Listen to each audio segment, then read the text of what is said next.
Hello, everybody, and we're here with another no joke episode, and we have lots of stuff for you guys.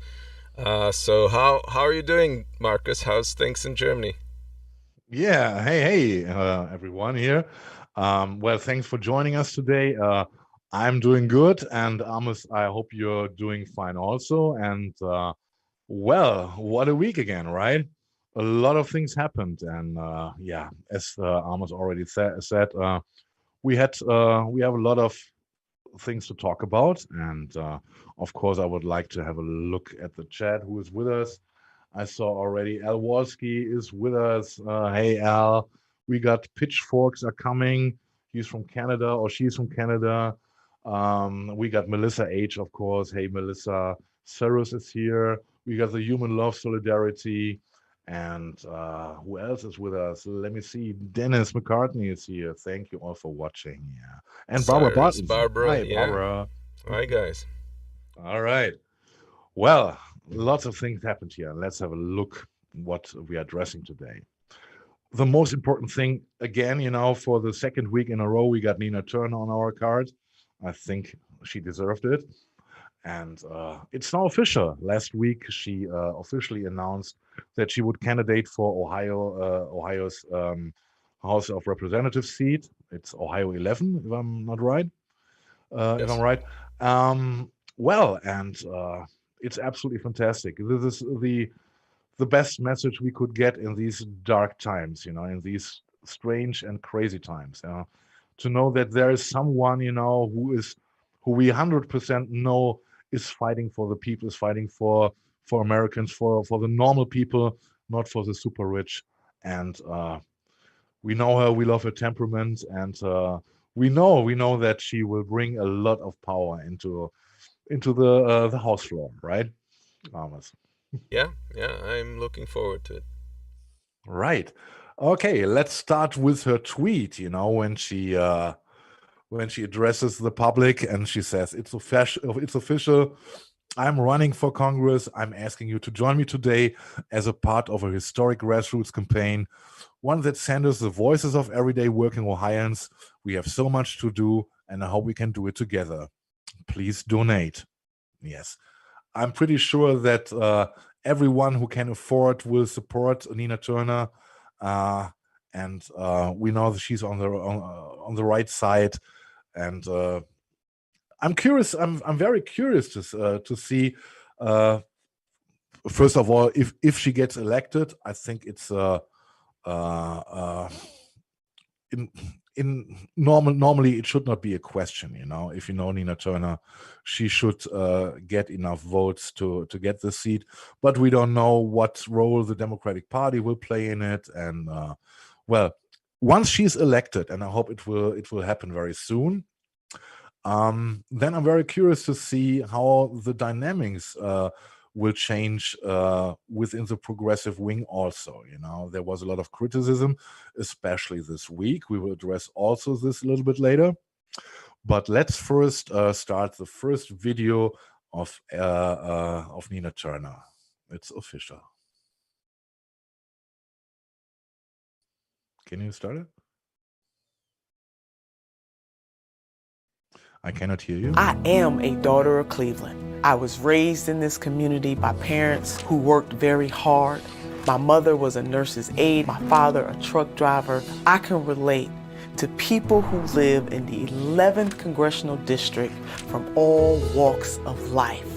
I am you. As a Cleveland City Councilwoman, I worked to secure housing for seniors. As an Ohio State Senator, I stood with working families and labor to maintain collective bargaining rights. I led the effort to create the Ohio Task Force on Community and Police Relations. I know that the struggle is real. I want to serve as your next Congresswoman because I believe that everyone deserves a good job, health care, and our children deserve to be educated from pre-K to college. I will go to Congress to help our community recover from the coronavirus, including helping small businesses and those who have been hardest hit. We are going to do great things together. Let's get to work. I am Nina Turner, and I'm running for Congress.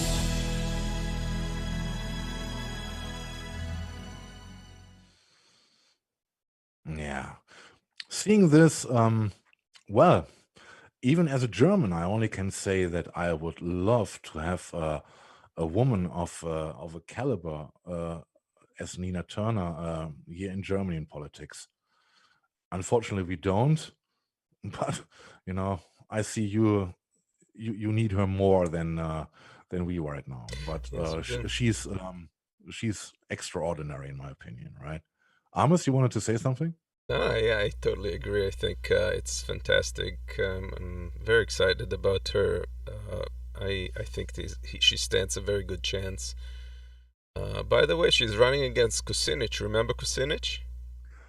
He Yes, ran for yes. president. He was Oh, yes.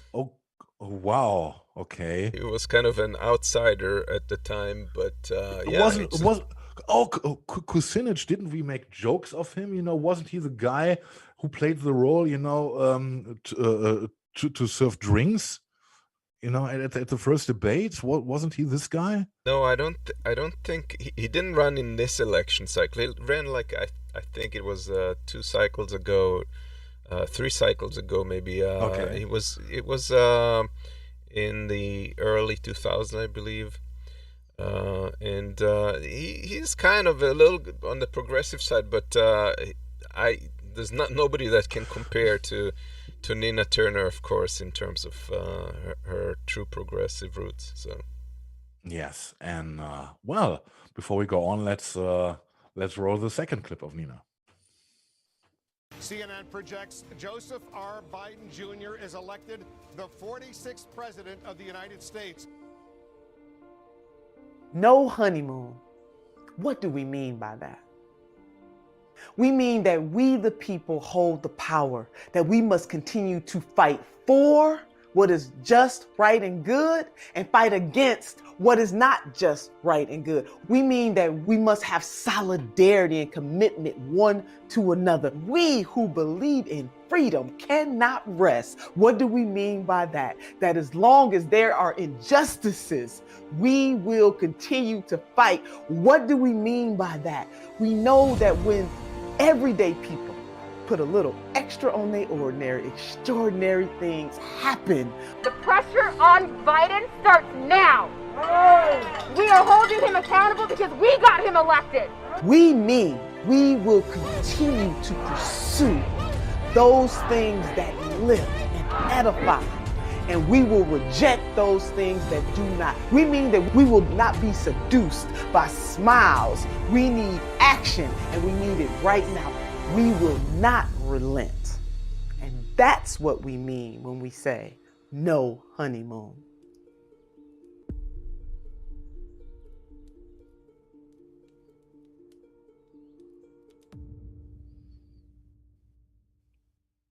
Yeah.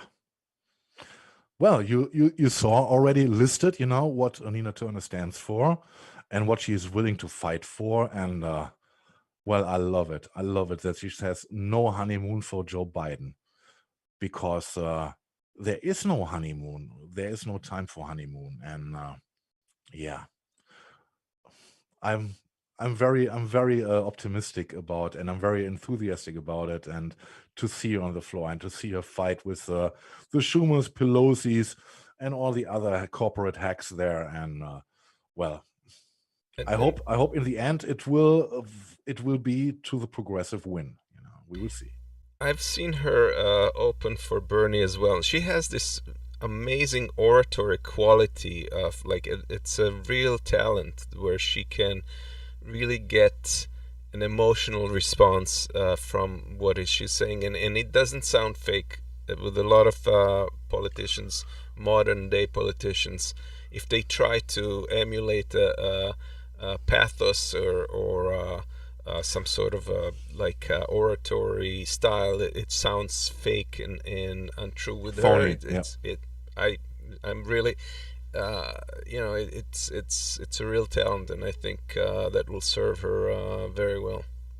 Yes, and that's exactly the point, because if you once have seen Nina Turner, and I've seen different not shows, but different uh, gigs she had, and it is crazy, and the most important thing is the people feel that this woman is 100% authentic. There is nothing fake. There is no acting in it. This woman is real, 100% real. And yes, I cannot wait to see her on the floor. Well, that's the good news for this week so far. And I see here there's a comment from Al Walski. Kucinich is a formidable candidate. He is known, among other things, for his short stature. Well, then I must have True. Yes, and Cyrus, you're right. Nina is our fire, absolutely. Yeah. All right, and now I would like to ask Amos, what can you expect from your government? You already got the huge amount of $1,200 a couple of months ago. Do you really want more? What's going on there on the floor? It's absurd, isn't it? Yes. Well, so we're in a position right now where the very little government assistance that is offered is held hostage by McConnell. It has been held hostage till now. Now they're starting to panic a little because it's starting to look like that might hurt their candidates in the runoff elections in Georgia, and that is not what they want. So they're rushing a first aid bill that's going to be, they're splitting it into two phases. One is going to be like for unemployment and addressing problems with individuals, and the second is going to be after the inauguration and dealing with businesses, more so with corporations and businesses. And that objection that he posed for previously holding this bill hostage is now attached to the second phase. So the first phase looks like it's going to pass, but it does not include a direct payment that is like that first check that people got for $1,200. And that is an issue of fight in Senate right now. And we know the situation right now. The 7.8 million Americans, nearly 8 million Americans, fell under the poverty line in the last 6 months. There's an article that is posted. I'm going to post it here in the chat as well, and it's really a travesty. Millions of Americans are poised to lose their homes at the beginning of January, unless there is some help. And it looks like there might be. They're talking about $25 billion as part of this law that's going to be the bill that's going to be passed that will deal with direct rental aid. But that doesn't. It sounds like a big number, but when you think about all the months that people were not able to pay rent in back pay, and the fact that we still don't know when this whole thing is going to end, it's not a whole lot, and it might not cover everyone. So there's still going to be people that somehow find themselves on the street. 12 million renters will owe an average of $5,000 or close to $6,000 back rent and utilities by January, and that's according to Moody Analytics. So the situation is pretty dire. Well, the way that this aid has progressed in terms of chronologically, in May 2020, Congress passed a $3.4 trillion bill. It's called the HEROES Act. It was passed in the Democratic House. And when they went to recess, they came back, they said, well, we're not going to do quite that. We're going to cut it down to $2.2 trillion, but it's still good, right? they called it the Heroes Act number 2. Those two bills included extending unemployment by 4 months, $300 a month, I think, or for 2 weeks maybe, I'm not sure. The $600 plus in supplement check, and $1,200 direct payment per adult. That's like a flat pay for every citizen, plus $500 per child. Since then, the Senate has blocked that aid under McConnell till this time, and the Senate is now on the edge of approving the bill with that is equivalent to $348 billion. So we went down from $3.4 trillion in new money to $348 billion, meaning 10%. It's just 10% of what they approved in May. The rest of the they're talking about a $908 billion bill. The rest of it is just basically carried over for CARES Act, but 348 billion were new. So who's fighting the fight? And here again, our hero. It's no surprise, but that is who we have here. Bernie's jumping in, and the rest of the progressives behind him, and we'll see where this goes. But I'll play a section of what he's saying about this. I was a mayor for 8 years. I know a little bit about negotiating. I frankly don't know how. Oops. I was a mayor for 8 years. I know a little bit about negotiating. I frankly don't know how you negotiate from 3.4 trillion down to 348 billion. You got 10% of what you originally started with. This is not just numbers. What this is about is whether in this moment of unprecedented crisis, when families are struggling to feed their children, when 500,000 people are sleeping out on the street, when in the midst of this awful pandemic, over 90 million Americans are uninsured or underinsured, can't go to the doctor in the midst of a pandemic when they are sick, at a time when many, many millions of families are worried about getting evicted from their apartments or their homes because they no longer have the income to pay their rent or pay their mortgage. That's the crisis that we are in right now. And unfortunately, this proposal does not address that crisis to the degree that it should. Yeah. And here is more of what he said. And that is when you ask the American people, and the pollsters do that, and they say to the American people, we're in the midst of this terrible crisis, what do you think should happen? And overwhelmingly, some 80% of the American people, overwhelmingly Republicans, Democrats, Independents, they say that in the midst of this emergency, we need the United States government to respond to our pain. Because we don't want to get evicted. We don't want our kids to go hungry. We don't want to be saddled with incredible debt. Government has got to do something. 80% of the American people, Democrats, Republicans, Independents, understand that.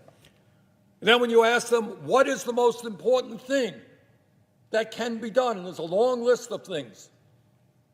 What they say the most important thing that can be done is in this moment, help my family out, get me some money so I can pay my bills, so I don't get evicted, so I can feed my kids, so I can go to the doctor when I get sick.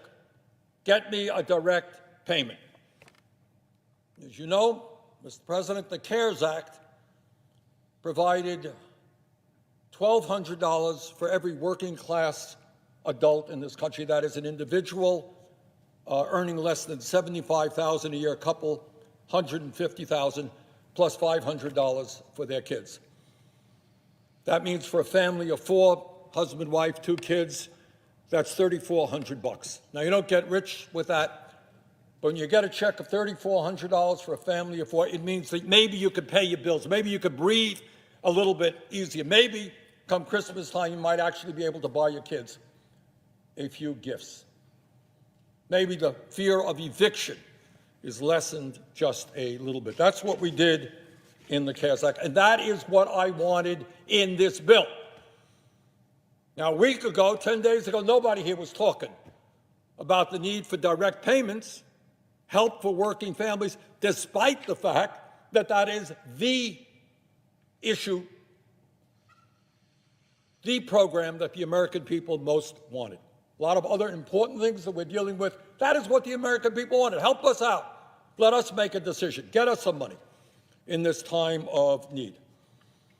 And I'm happy to say, working with people like Senator Hawley of Missouri, working with the Progressive Caucus in the House of Representatives, working with Senators Gillibrand and Warren and Merkley, Markey and Wyden, working with Pramila Jayapal and many others in the House, Alexandria Ocasio-Cortez, Rashida Tlaib, Ilhan Omar, Ro Khanna, and many others who have stood up in the House and say, we have got to have direct payments. I'm happy to say that as of now, and we're going to fight for more because this process is not over, the proposal, as I understand it, provides for a direct payment of $600 for every working class adult and $600 for their kids. That means for a family of four, that would be $2,400. That is half of what I wanted, but it is a step forward, and I'm going to do my best to make sure that we come as close to that $1,200 as we possibly can. So there you have it. It's a real fight there, and it's surprising, but and we'll show that in a moment. But the Missouri Republican Senator Hawley is actually partnering with Bernie on this, and I think that that's really where Republicans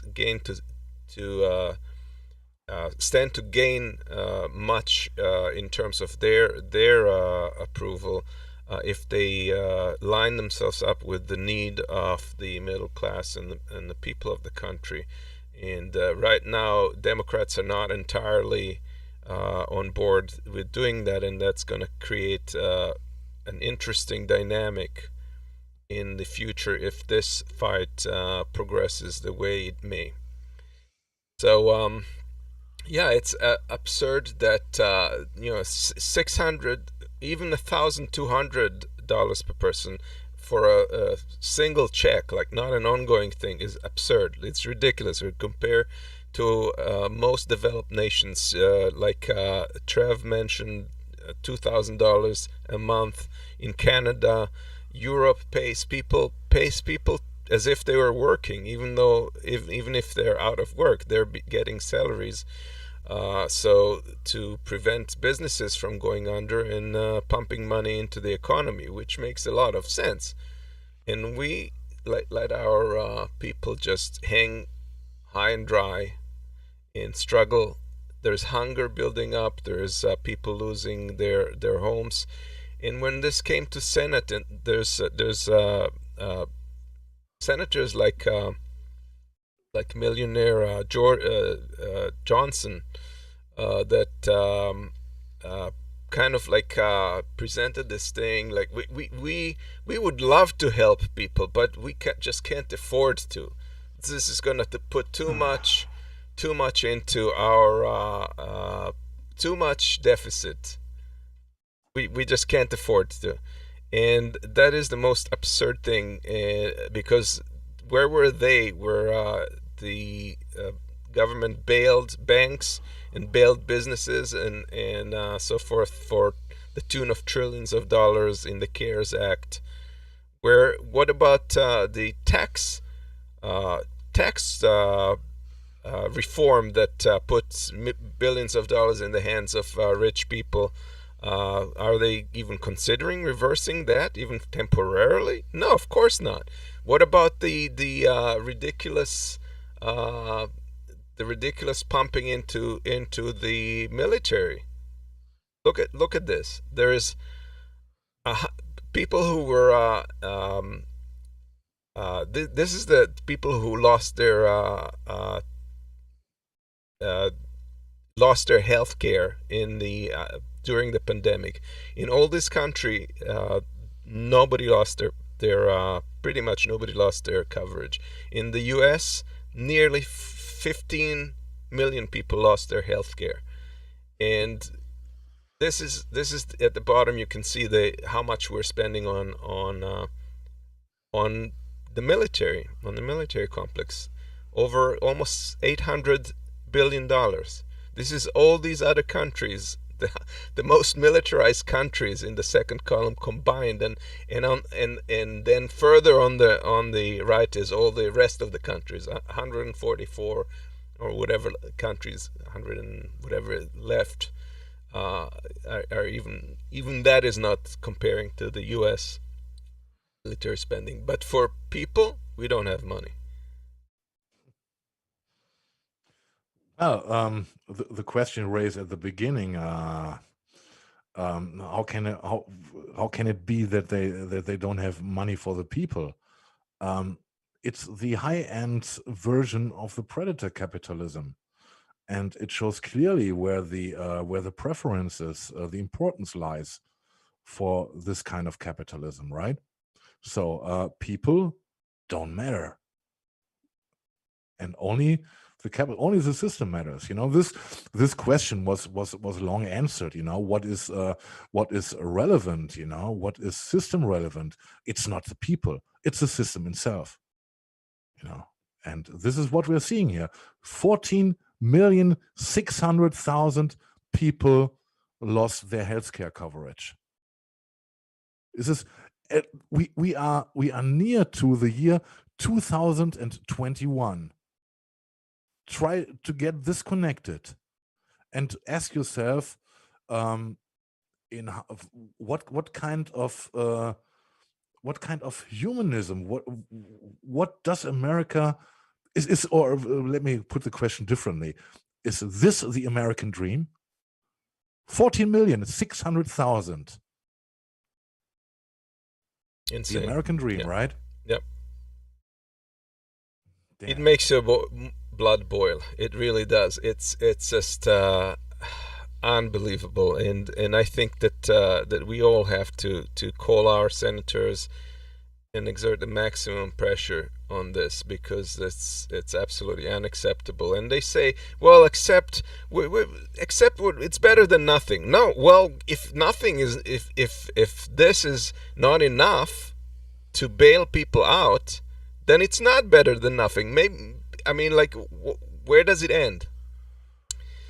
People are at their bare minimum. They've crossed their borders. If they lose their homes, it's not going to be easy to find homes again. If businesses go out of business, it's not going to be like the minute we spring out of it, all these businesses are going to pop up. No, that's going to be lasting damage for years to come, and they're concerned about the deficit. Well, nobody's going to be there to pay the deficit, because all these businesses are going to go out. And if you think that corporations are going to pick up the slack, good luck. It made for so many reasons. It made absolutely no sense to pay those trillions of dollars, to corporations. No, they're doing fine. They're doing fine. Yeah, of course they're doing fine. Of course they don't complain, Yeah. But the thing is, you got this lots of money. If you would have given a certain amount of money, depending on where you live in America, of course, that you can cover your living, your being, monthly, on a monthly base. Where do you think would this money go? Do you think those people would carry the money to the bank and put it on their accounts and wait until you get until the beautiful day comes, until you get interest again? No, they would spend it into the economy.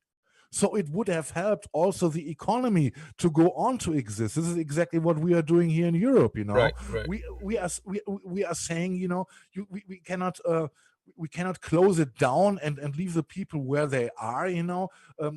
Fortunately, we have strong unions here in Germany, who also are fighting for this, who also fight this for decades. That we have the living standard we have right now here.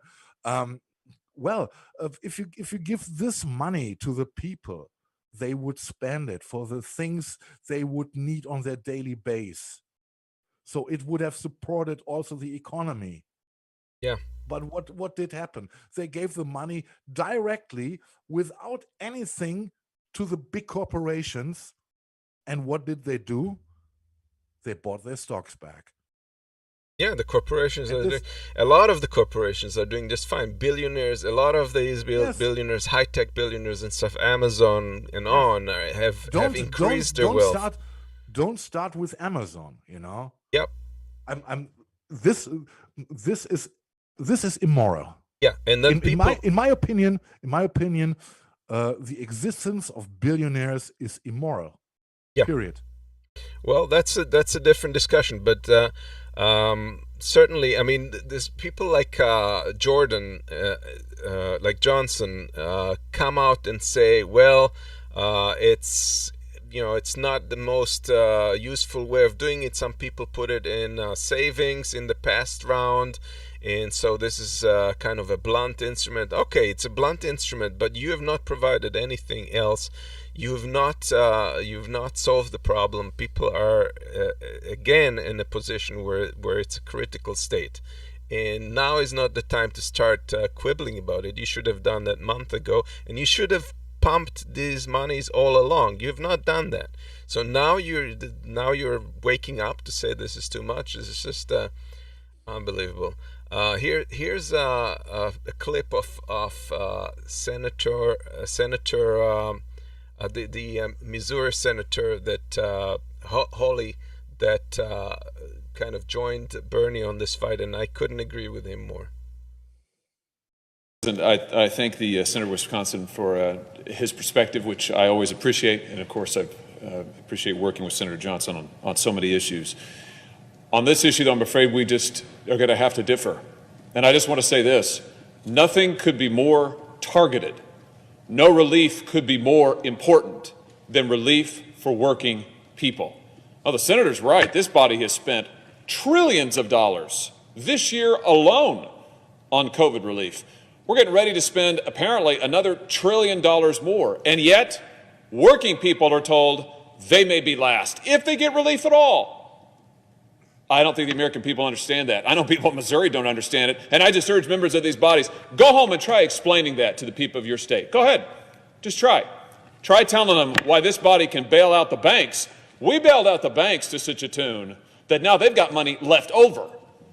Now we're going to take money back because we spent so much on Wall Street and the banks in the first part of this year. That's right. In fact, now I understand that my Democrat colleagues don't want to shut down all of the bank money, because who knows what we might be able to do with that in the future. Oh, they're fine. They're more than fine. They're doing great. Now, Wall Street is doing great. Big tech, they're doing great. The big multinational corporations, fantastic. Working people are living in their cars. Working people can't go to the doctor. Working people can't pay their rent. Working people can't feed their children. They should be first, Mr. President, not last. And it is no answer for this body to tell them, go get in an unemployment line. Really? That's the response? Go get in an unemployment line. Now, the working people of this country, frankly, deserve better. They deserve to be the top priority, just like they have made this country the top priority in their lives and their families. This is not the end of this fight, Mr. President. I'm here right now on this floor Senator Sanders will be back in a matter of hours to ask again for the same measure. Again, I've been proud to partner with him on this effort, and I will keep working with whomever it takes, for however long it takes, until we get the working people of this country relief. Thank you, Mr. President. I yield the floor. Well, quite fiery, and I have to agree with every word that he said there. Yes, but yeah, we will talk about later about talks and walks.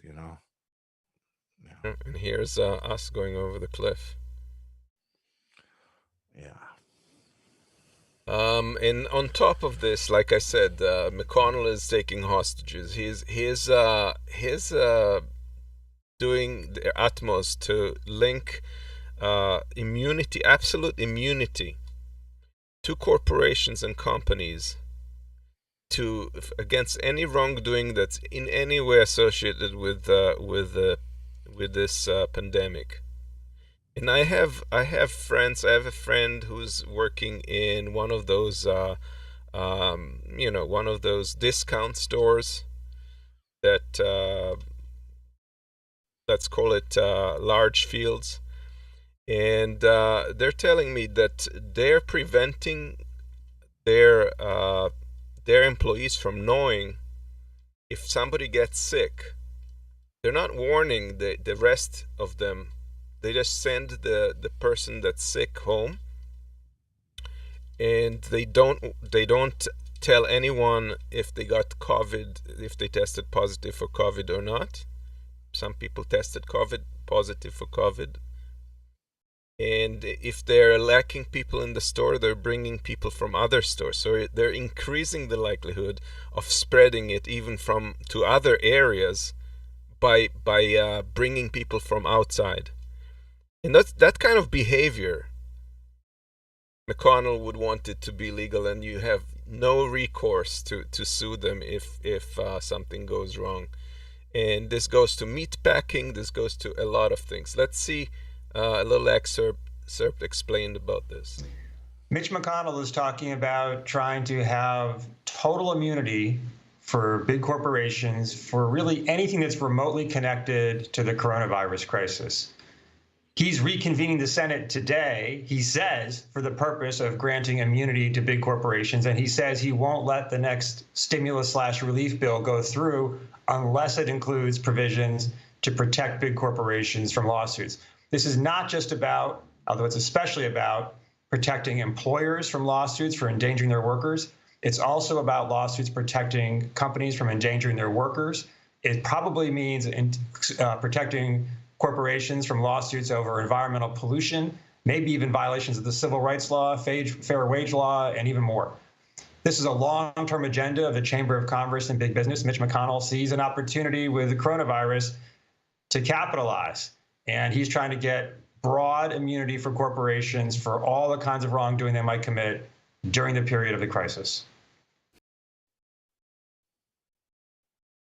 In fact, for workers don't have much recourse anyway for dangers at the workplace. If you're injured or become ill at the workplace, you're entitled to workers' compensation. It's just a straight insurance system. So you get paid for your time off, some portion, and compensation for your health care and any injury you may suffer. But you can't sue companies in court normally. The only time you can sue a company in court for an injury or exposure to an illness is when they engage in egregious misconduct, reckless endangerment of the workers.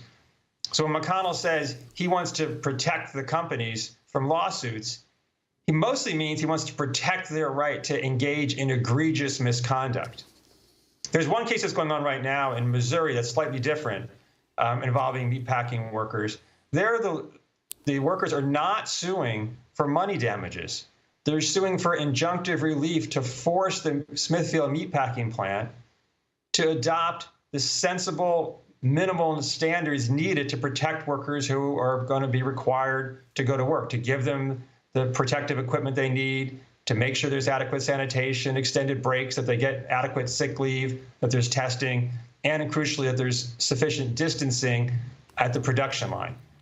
That's the lawsuit that is the primary one that the companies and Mitch McConnell are focusing on. It doesn't even ask for any money. It only asks Smithfield to protect its workers.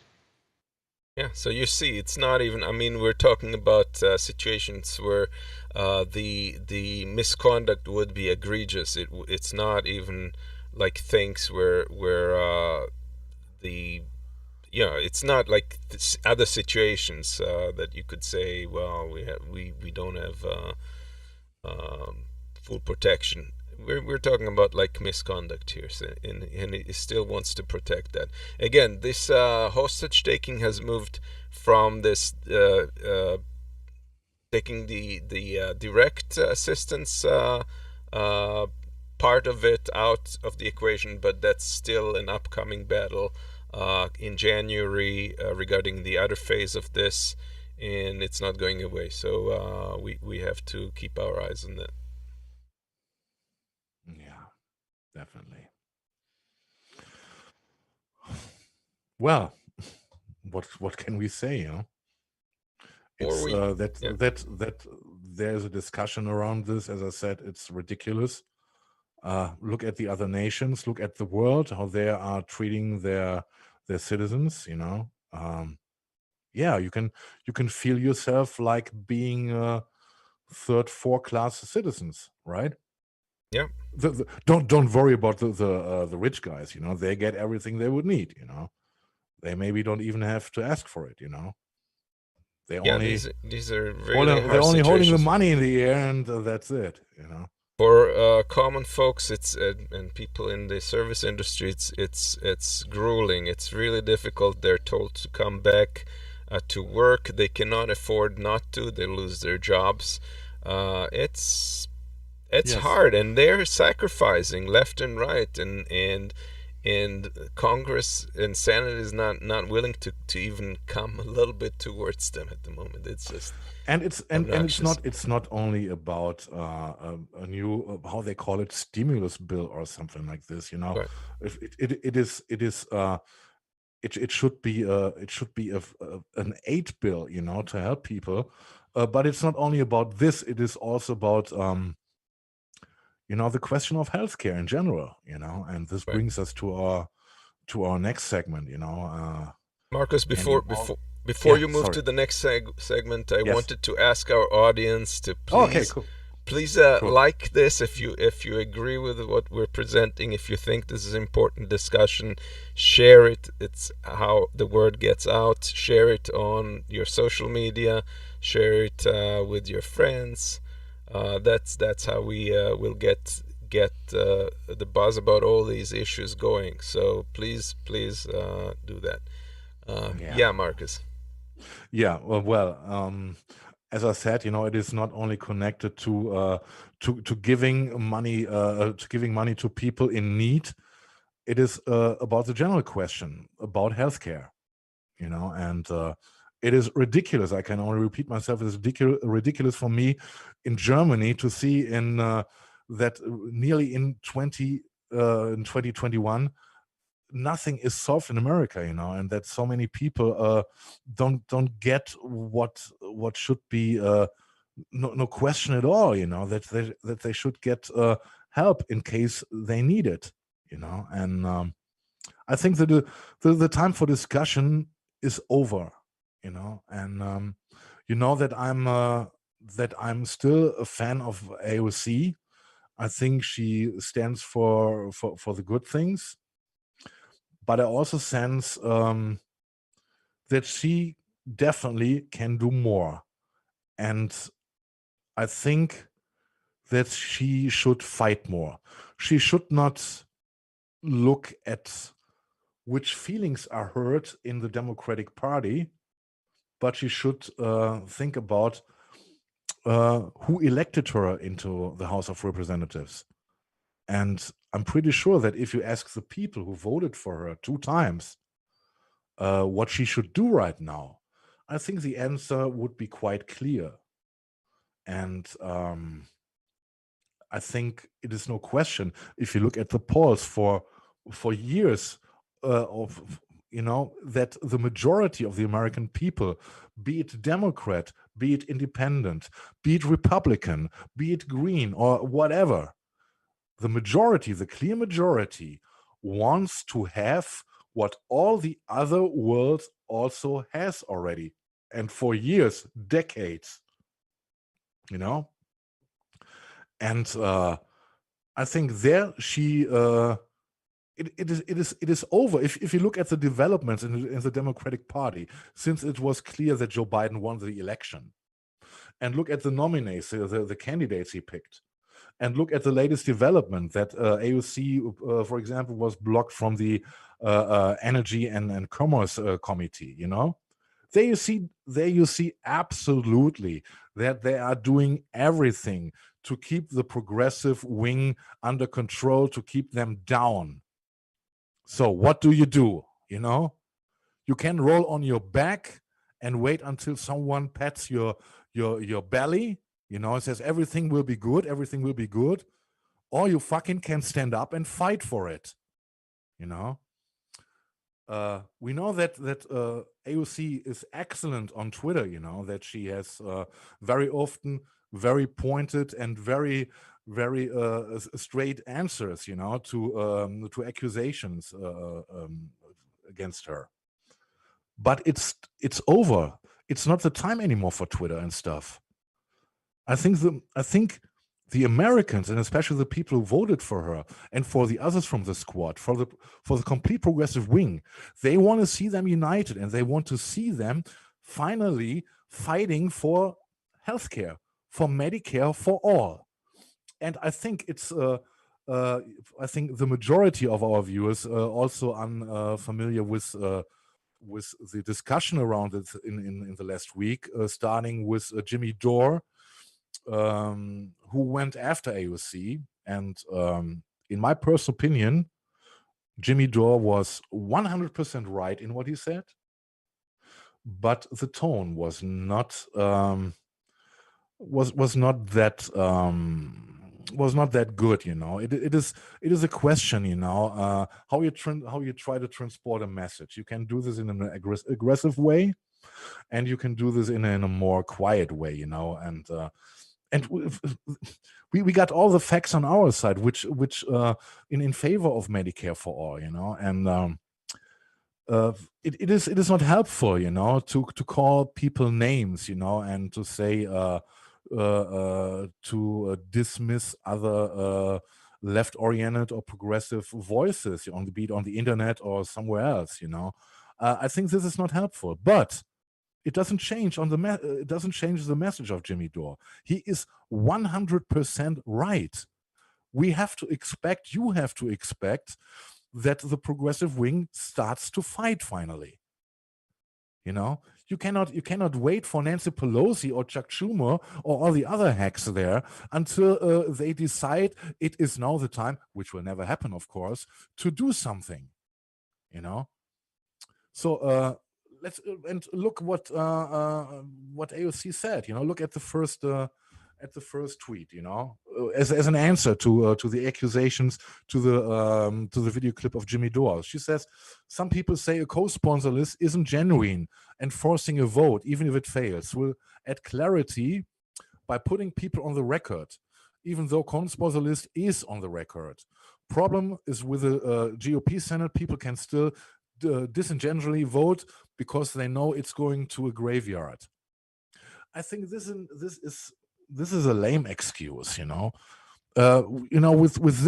with this attitude, she would have not made it to Congress, right? And I think it is important to know by signature who is on your side or not. Of course, they can poker and say, okay, on the Senate floor it won't pass, so it doesn't matter if I get my signature below this bill. But your signature is your signature, and we can hold you. What's the name? Help me, please, Amos. We can hold you comfortable. Yes, exactly. Sorry.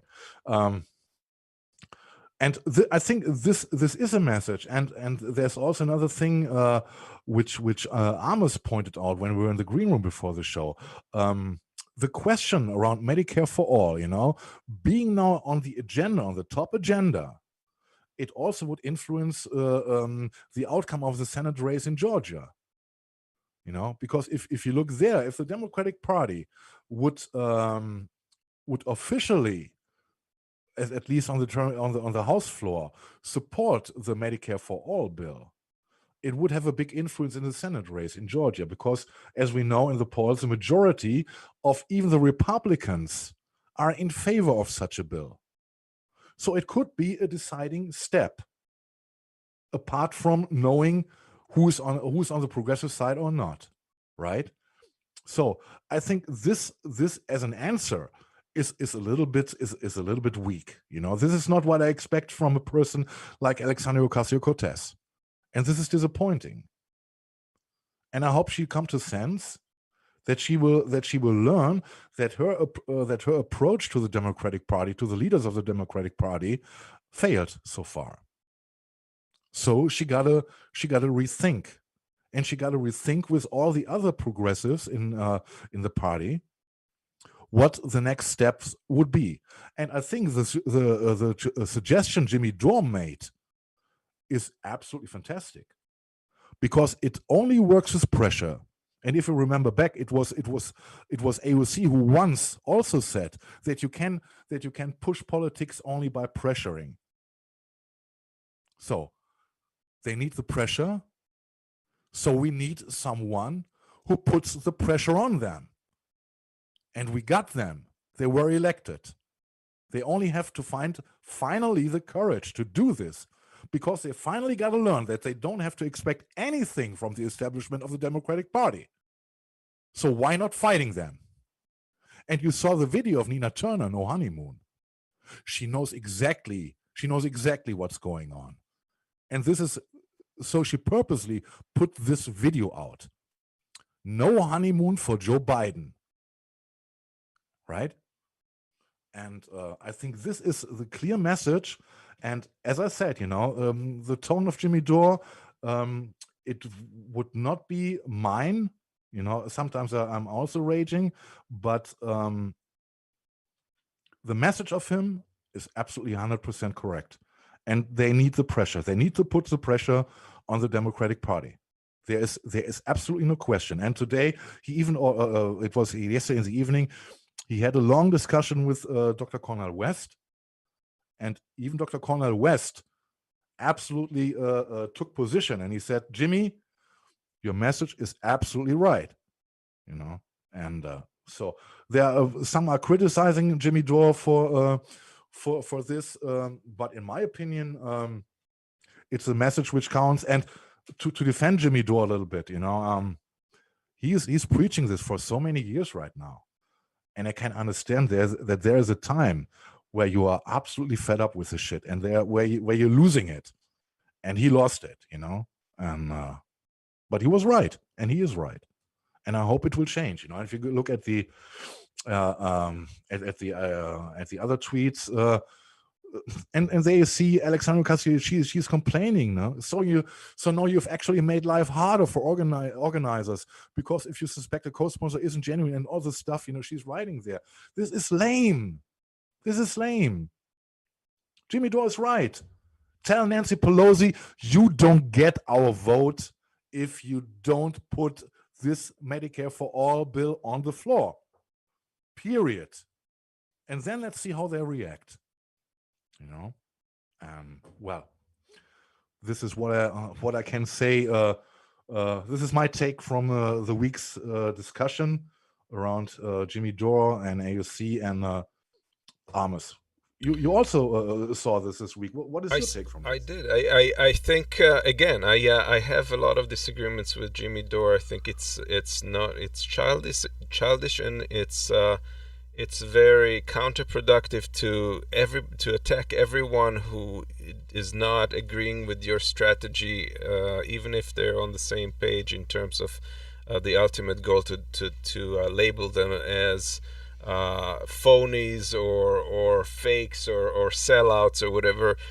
I saw AOC's shoes. I know she put herself out of comfort zone, not for herself, but because she believes in something. Now she may be in a different situation now, and I don't envy, frankly, those people who are in Congress having to play the political game at the same time as pushing our agenda forward in such a hostile environment. And it's easy to criticize. I think, though, she's wrong in this account. And I think that Jimmy Dore is right in this account. I think holding Nancy Pelosi's position hostage to putting this bill on the floor is the correct thing. We're not even talking about passing the bill. We're talking about putting it on the floor. And then let's see who puts their name down and who is on record. And my guess is that it has a decent chance of passing because the majority of the American people is on board with it. And once that, if This doesn't that mean happens, anything. well, it doesn't, but in a way it does. But if that passed the House, I think their concern is that would put additional pressure on those two senators running for the runoff positions in Senate in Georgia. I think, though, that the calculation is wrong. I think that, like you said, like my position was, I think that if anything, it may help them because all of a sudden there's a specter of this bill passing if the Senate approves it, and if there's a real chance, people will rally around it, and that would be the main topic of consideration about these two senators' race, and they may win just on base of that. So I think that might actually be a positive thing. And let's not wait to line everything up perfectly. I don't know many bills that passed off the top, like on the first run, any controversial bills. I think that takes some time. Sometimes you fail a couple of times, and with the attempts to repeal Obamacare, it was 40 times that they tried it. We could try once passing this bill. There's no harm in that. I don't think that there'll be political capital lost. If anything, this is going to be a rally cry and a mobilizing tool for progressives, if anything. And the real danger is actually fizzling out momentum and progressive losing that momentum, losing that leadership and the chance.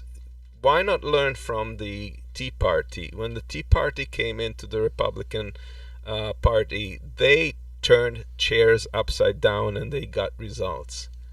And we should learn from that. I'm not a Tea Party admirer, of course, but I think we should learn where the lessons can be learned. And this is one where AOC should pay attention, and not just her, but I think all the progressives should realize that there is true grassroots support for this, and if they champion this, people will rally behind them in no time. This is like possibly the most least controversial thing that is in the progressive agenda that they could run on to strengthen. It's not gonna cost political capital. It's gonna multiply it.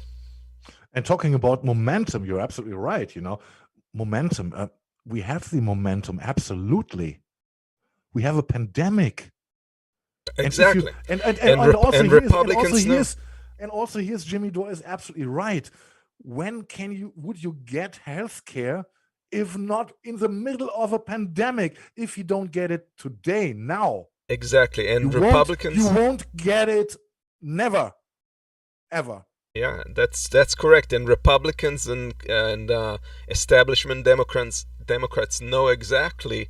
There's a phrase that goes like that: "You never waste a good crisis," and that is exactly what they do with regards to things that do not benefit people but benefit others.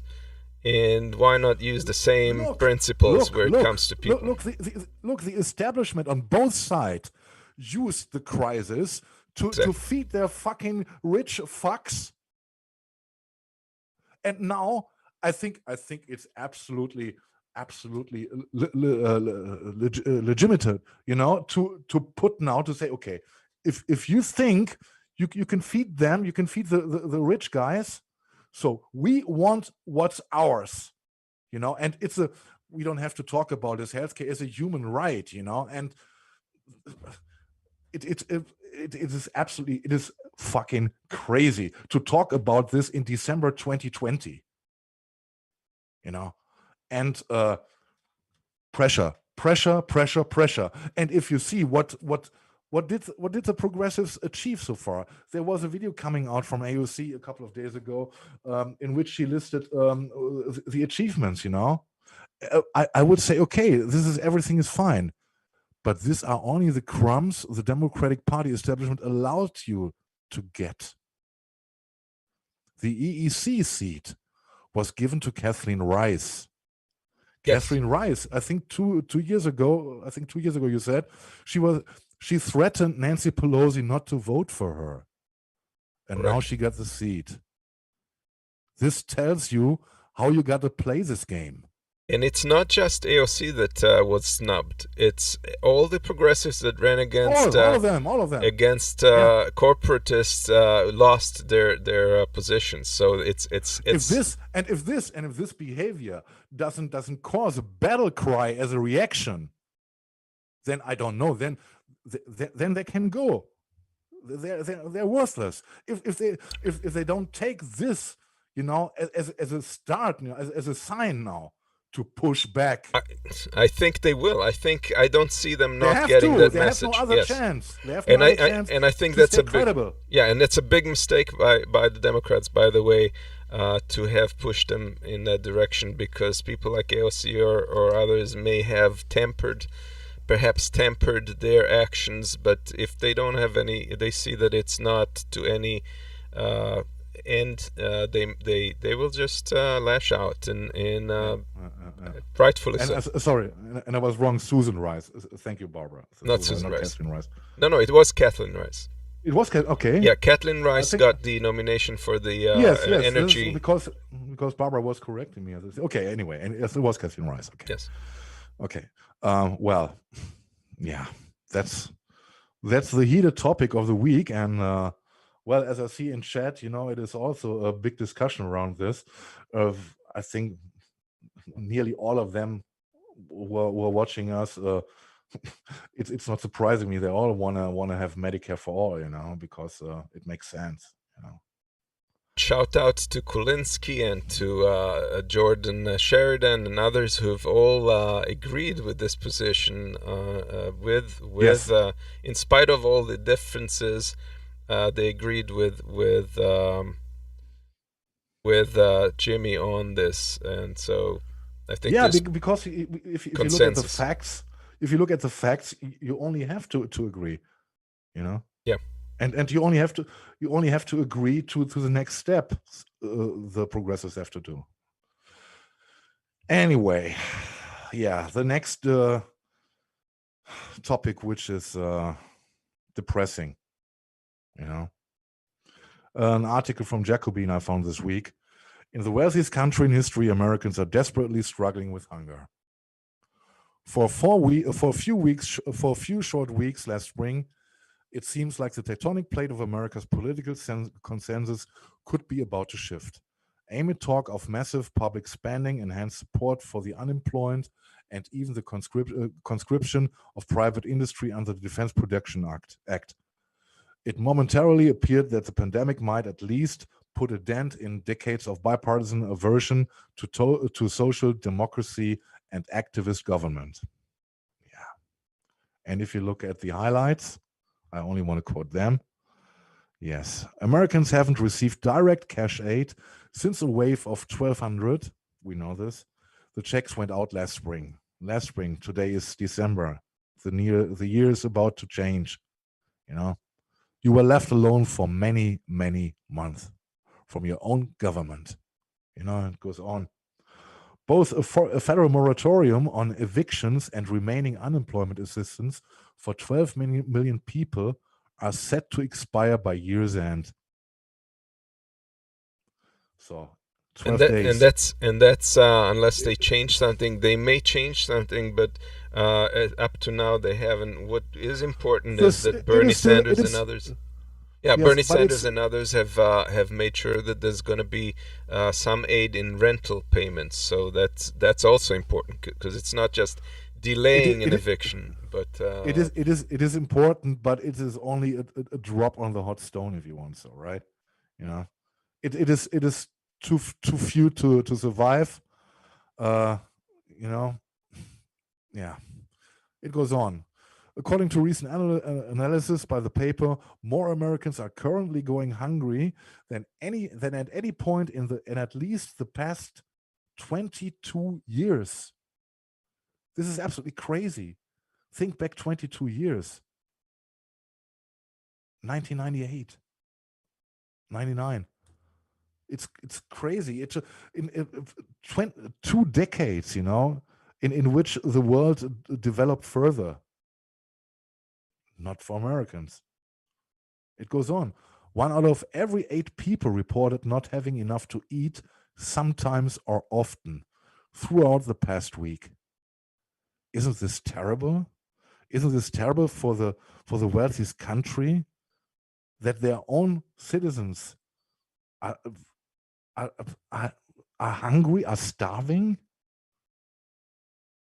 Almost twice the overall rate, or some 22% of black households, reported going hungry in the survey.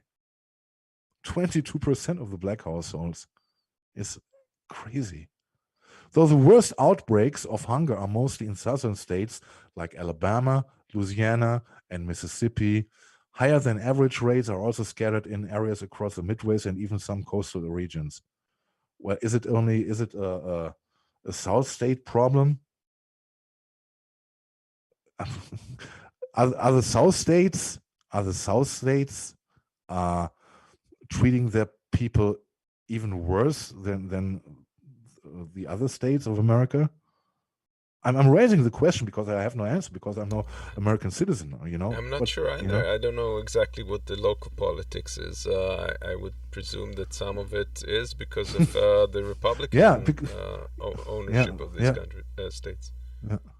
It goes on. While Americans have never benefited from social democratic institutions as robust as those found in many less wealthy European countries, decades of neoliberal orthodoxy have successfully ground their equivalents down to dust. And that's exactly the point. You know? Yes. Amid a global pandemic, the countries... Hold on. Can you go back? Okay. Amid a global pandemic, the country's aversion to welfarism and a lack of a functioning social safety net is quite literally pushing tens of millions towards starvation. Is this acceptable? Is this acceptable for the wealthiest country in history? What Bernie Sanders refers very often to, you know, is the history of the world. Is this acceptable? It's crazy. It's absolutely, you know, and if you look at the videos, you know, you find on the internet, right? You see those people are queuing up miles long to get something they can feed their families. This is America. I repeat myself. The question is: this the American dream? It's reminiscent of the 30s and the Big Depression, with except now it's the middle class that's bearing the people gotta wake up. They gotta wake up, you know. And yeah, let's see what. Let's run the clip from Nina. At this point, COVID stimulus, though McConnell now says he will move forward, though he's absolutely insisting on this shield for corporations. Talk about the significance of this and what exactly you want to see in a stimulus package. I definitely, Amy, want to see the guaranteed basic income, not a one check. Congresswoman Ocasio-Cortez is absolutely correct. That one-time check does nothing, even if it was in there. We need guaranteed basic income, especially for the magnitude of this particular crisis. Amy and Juan, it shows a heartlessness. And you want to talk about a shield for businesses? What about the shield for the American people? What about the shield for folks who are facing eviction? What about the shield for people who go to bed hungry every night? What about the shield for the homeless? This is a heartless way to do the people's business, their bidding. And the American people are going to have to stand up and say, in the words of Fannie Lou Hamer, I'm sick and tired of being sick and tired. How heartless do you have to be to care more about industry and corporations than you do about the everyday people of this nation, Amy? This cannot continue. And the healthcare portion of it, absolutely right. We need Medicare for all right now. We needed it before the pandemic. We especially need it right now. And we know that millions, almost 14, 15 million people have lost their employer-sponsored, air quote, health care, on top of the millions of people, almost 97 million or so people who are already uninsured or underinsured. This is a crisis of epic proportions. It was a crisis before the COVID, and it is especially a crisis right now, and it cannot be tolerated. It cannot stand. Yeah, absolutely right. And if I look at those pictures, if I look at those people queuing up there, of getting some food, it reminds me of what we had 3 decades ago, when Germany was divided, when we had the Eastern Germany and Western Germany. Eastern Germany was a socialist country, which had big problems, to get their people fed, and this is only visionary. This is exactly what we saw from what we know from that times in the east part of Germany, and it is heartbreaking to see those people there, and yes, and Nina Turner is right. It has to end, and the people have to find someone who gives them shelter. And yes, I hope that the party can be restructured, to really get a party for the people again, But this takes time, and I'm not sure if we have it. But let's roll the other clip, man. Why they're doing it? They're playing games with the American people. This is a complicated issue. I believe firmly that we have to get the checks. The $300 is certainly not enough at all. As a matter of fact, we're going backwards and not going forward. And we got to awaken the sleeping giants in this country. Why? It's unacceptable. American people, and I know COVID is out there, and I don't want anybody to get COVID, but we got to stand up strong, and we got to find a way to make it known that this kind of throwing crumbs, if you will not be tolerated. We need a social contract. That is our money, Juan and Amy, our money. And I want the American people to understand that you got people in the Congress, in both chambers, who are playing games with our money. That money should be given back to the American people that fund this nation, period. So it just cannot be accepted.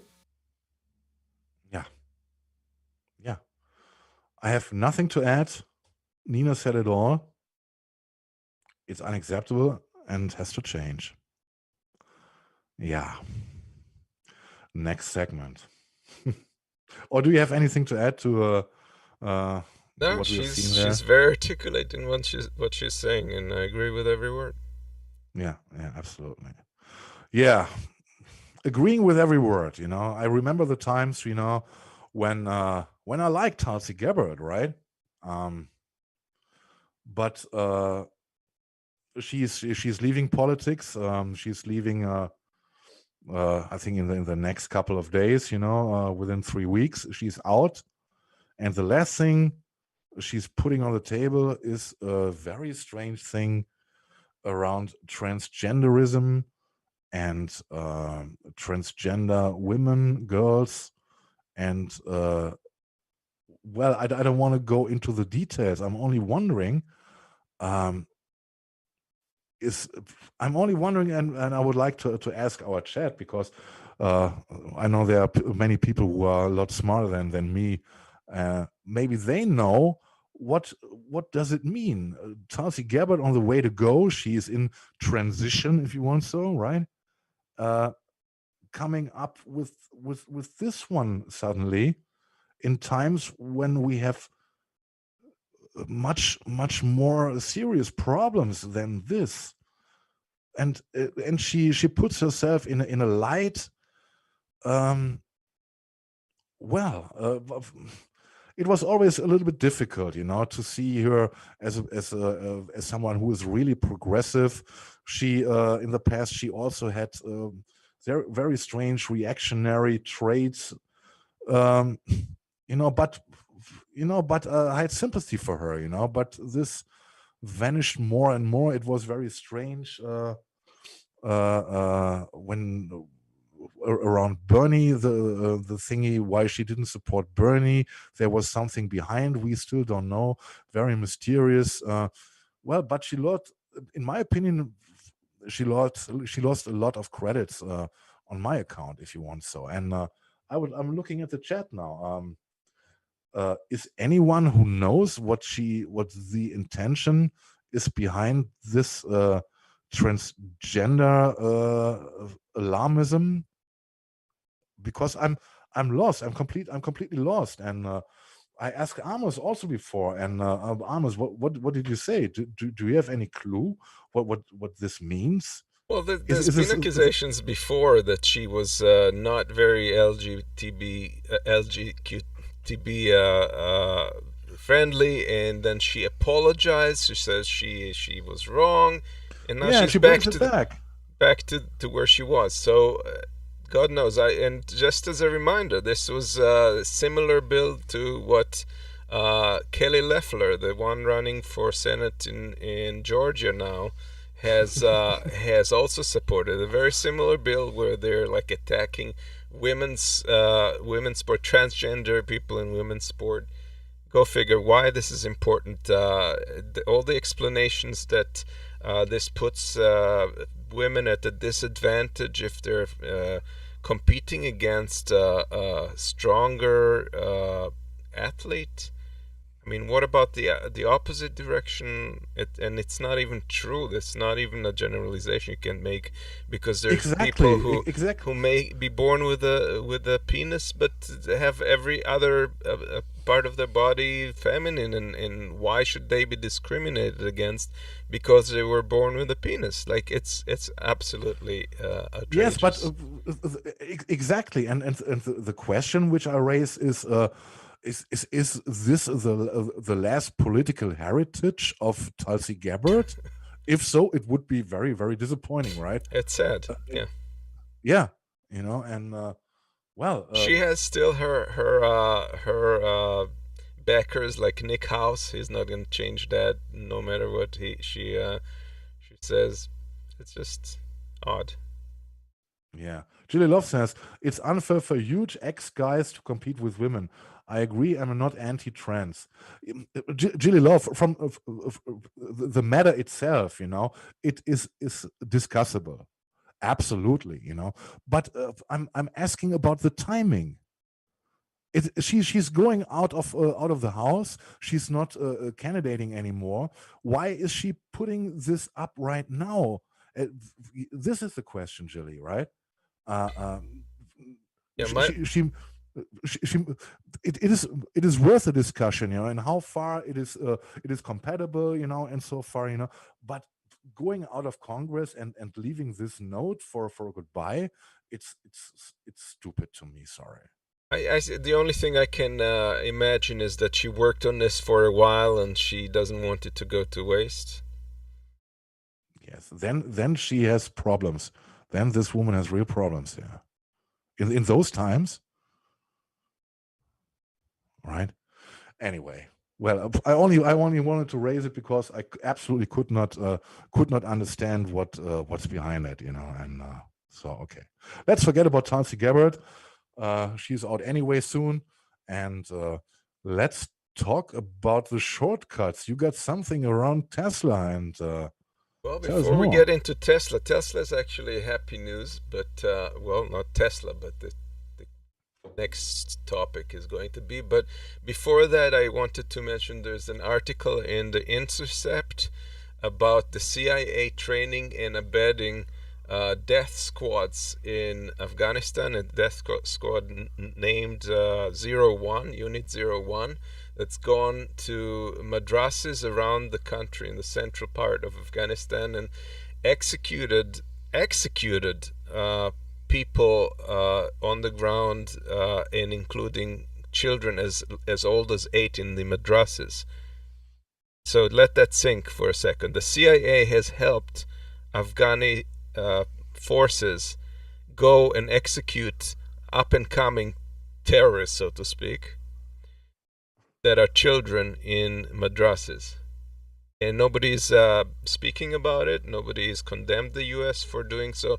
The reason why they're doing it is probably because Trump is trying to get out of Afghanistan as fast as possible. He wants that to be his legacy, and to do that, he has to strike terror and create a destruction in the eyes of the Taliban in terms of what they're doing, and the human toll is mounting. So that's something you should check out, this article, the CIA Afghanistan death squads in The Intercept, and I'll post that also as a link.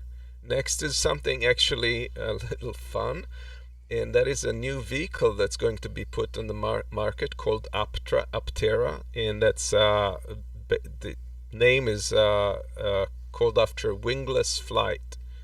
And this is a new concept of a bunch of entrepreneurs that redesign vehicles from the ground up to figure out what is the vehicle the shape that would cause zero drag and be the most aerodynamic. And they came up with this form and built everything around it. This vehicle is built on lightness. Its body is Kevlar and some other composite materials that are very light. So there is much better use, much more efficient use of the energy in order to propel the vehicle, as opposed to waste it on drag and other things. It only seats 2 at the moment. These cars seat 2, but they have a storage compartment that's pretty nice. They have solar panels built into the entire body. And those solar panels are pretty efficient because they can drive the car without the charge. If you drive below 45 miles per hour in sunny areas, you don't even have to plug the car in. If you do plug the car in, you can go up to 1,000 miles.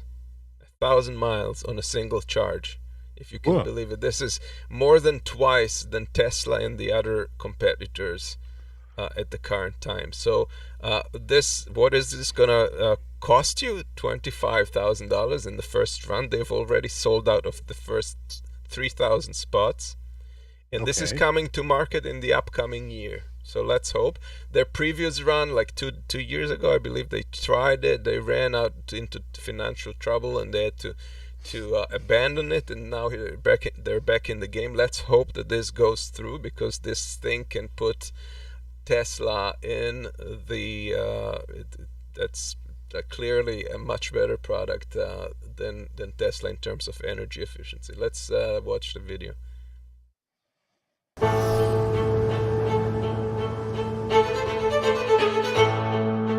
I look at vehicles and I just see big flat panels driving down the road. Everything looks like a square box. Are we ever going to make something that looks like a square box? Absolutely not. With our Never Charge technology, you can drive and drive with just the power from the sun. It keeps your battery pack topped off, and anywhere you want to go, you just go. Aptera really stands out from the crowd because it focuses on the science of efficiency.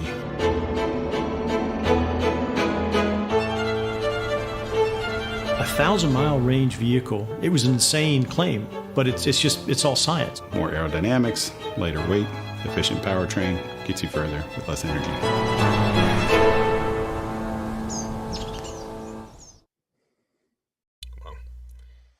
How So fast can it? How fast can it go? It's pretty sporty. It actually has muscle. It can spring. I forget the figures, but it surprised me how its acceleration goes. It's pretty vigorous. Thank you so much, Al. You say thanks for $5. I don't give because I have plenty. I give because I know what it's like to have nothing at all.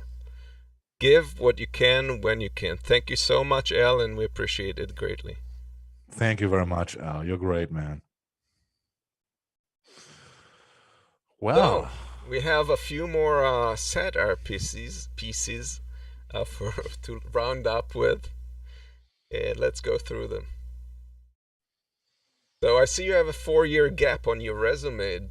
Did you work in the Trump administration? No, I was in prison, I swear. Yes, and oops, pardon me, forgive and forget. Yeah.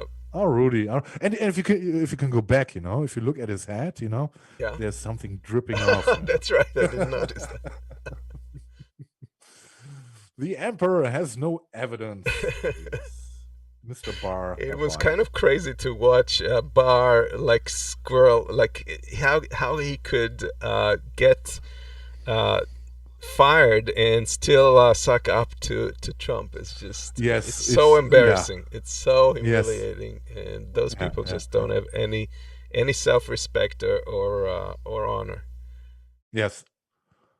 And self-respect and honor. Look at Lindsey Graham, right? He, I think last week he finally made it to congratulate Joe Biden for his win, right? Yeah. And I learned that of course he was a close friend of Joe Biden before, and this ended. I think Jill Biden said Lindsey Graham is not anymore welcome in our house, and but they were buddies, of course, They were, for right. the long decades, of course. Yeah. Yes. And Go on. I lost the elections and I can't get up. I think everybody above a certain age remembers this ad. Yes, yeah. I ain't wearing no mask. I ain't getting no vaccine. Okay. We got the coronavirus vaccine. Any word on the vaccine for stupid? Yes. My body, my rights. Yes. Yes, and the latest team, Yes, latest team member. Yeah. What should we do with people who rely on government handouts but are too lazy to work? Kick them out of Congress. Yeah. Yes. It's not Obama's third term. It's his policies, and his people. Ooh. And some Christmas spirit. Yes. We all like Christmas Daft spirit. Turtle. And there's what I really want for Christmas. Yeah. What would you like for Christmas? A unicorn. Be realistic. A government that doesn't violate my rights and plunders my wealth. What color of unicorn? Yes, exactly. And we nearly made it, apart from the satire roundup where we just mentioned Trump a few times. Yeah. We avoided the complete show. We didn't have Trump mentioned one single time. I wish I remembered. There was a clip online. I don't know if you've seen it, but there was a clip of Trump being rolled out of the White House. I'll have it here next time. It was very funny.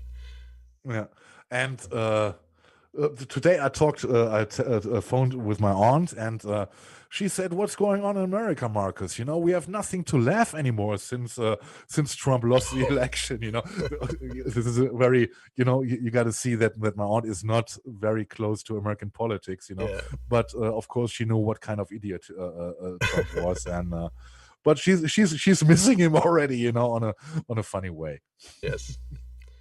And just to mention a couple of things we had, the last program I had here, thanks you guys who joined. I had some audio problem. I apologize for that. I cleaned some of that audio up and put it back on. Unfortunately, it's not completely cleared, and I couldn't deal with the guest's audio. There was some loop that I was not aware of. But it is an important segment about the pipeline, the Enridge Line 3, and the upcoming Keystone XL are pushing on. They're trying to get a loan, and I did an overview of what it all means, what is the history of this struggle, and where we are right now. I was joined by a young activist, very impressive young activist, Sasha Lewis Norell, who explained some of these things, and I recommend all of you to join it and spread it on. We also, I previously had 2 progressive updates on both the Warnock-Loeffler race and the Perdue versus Ossoff race, and as well, I hope that you help disseminate it, because we really need 2 more senators in Senate to even have a chance of passing anything on our agenda. So if we don't have that, you can forget any likelihood of anything passing. With that, we have a standing chance. So keep it real, send it on, and let's get those 2 guys elected. If you can afford to donate, they're really not they're not corporatists as far as we can tell, and they're even slightly progressive, even though not quite, as you will tell from the video. Especially Ossoff is a little less, maybe Warnock is more so, but they're definitely possible allies for progressives in Senate. That's it. Yeah, and next week, Cork Radio, of course, is still a topic. And next week, we have John with us, who gives us a new update on what's going on with Cork Radio. And I think he has very, very good news for us. And I know you guys love John, and can't wait for him to join us. Yes, and of course, if you want to join Cork Radio, you can do this. You can please can you show the slides for this, Amos?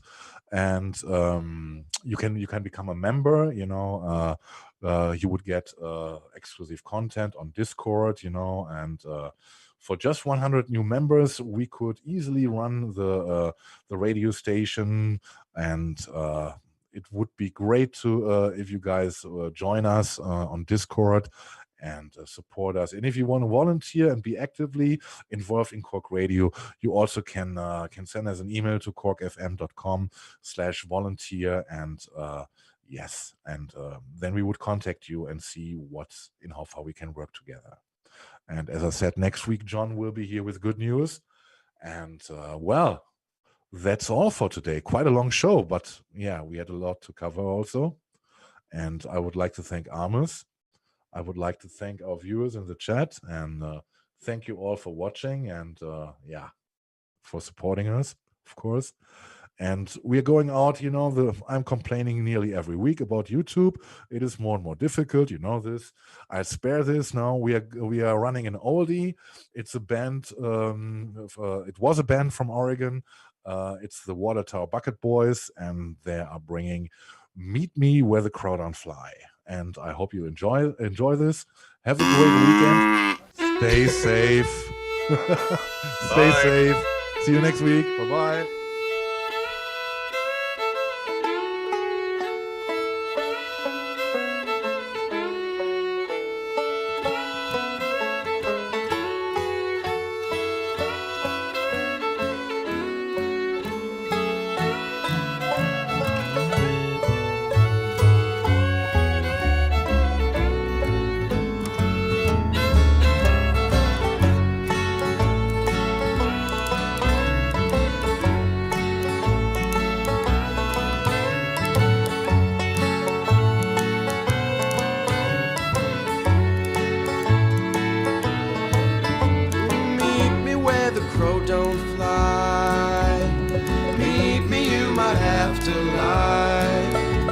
Take me by the hand so we can reach into the gland to make us fly.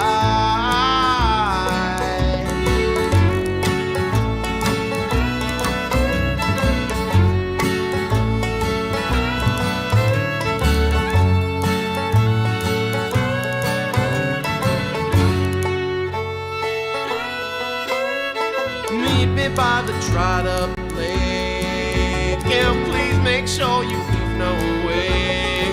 Come on, step onto the boat so I can reach into your throat and make it dry.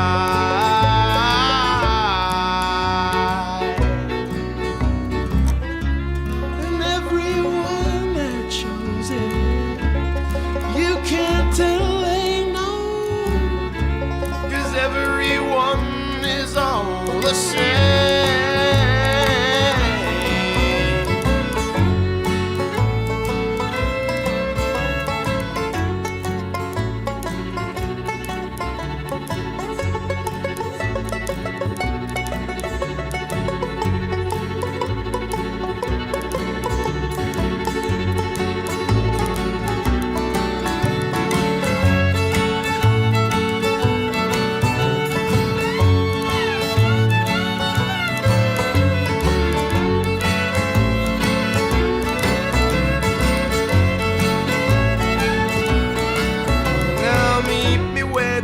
Don't fly. Meet me, you might have to lie. Don't take me by the hand so we can reach into the gland to make us fly.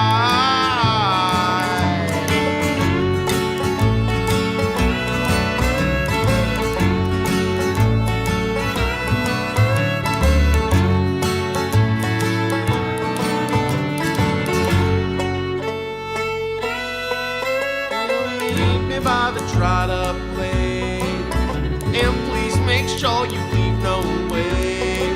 Go step onto the boat so I can reach into your throat and make it dry.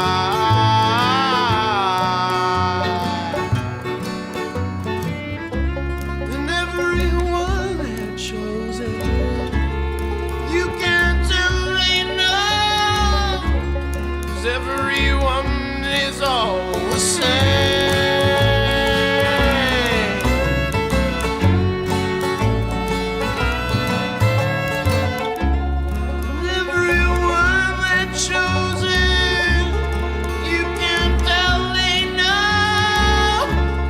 Everyone is all the same.